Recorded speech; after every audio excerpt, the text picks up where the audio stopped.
Okay, here I'm trying to replace an oil pressure switch, and this is for a Mazda 2013 UK skyactiv D 2.2 175.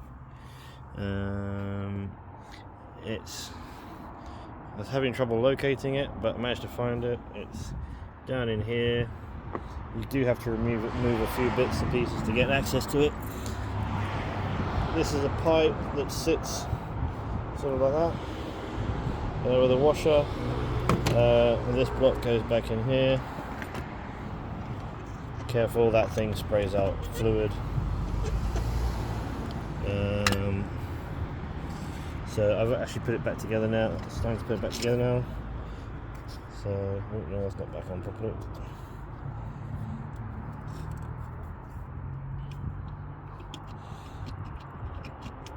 Let's see.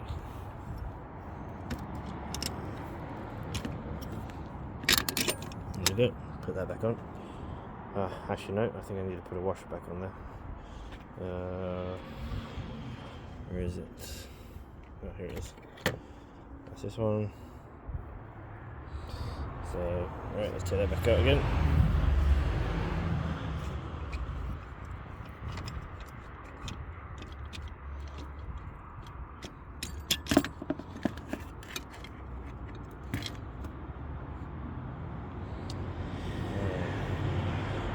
I can't remember how this came on.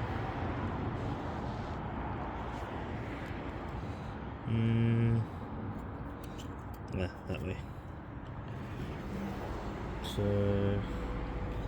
there it goes.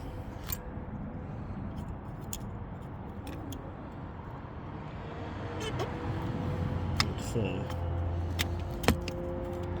let's put that back on first.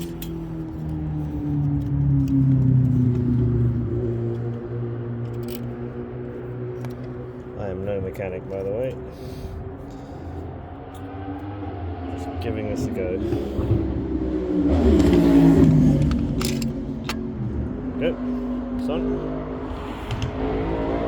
Right, anyway, put that back together and then hopefully see if that works, because I'm changing this oil pressure sensor because, or oil pressure switch, because a mechanic or diagnostics guy told me that that's the cause of the fault. I checked it on my own diagnostics as well, and the reading is going all over the place, so I'm hoping it's that and not something more serious. Anyway, just here's to giving it a go. But to anyone who's struggling to find this oil pressure switch on a Mazda 6 2013, that's where it is. It's not underneath, it's from the top. Thank you. Hope this helps anyone.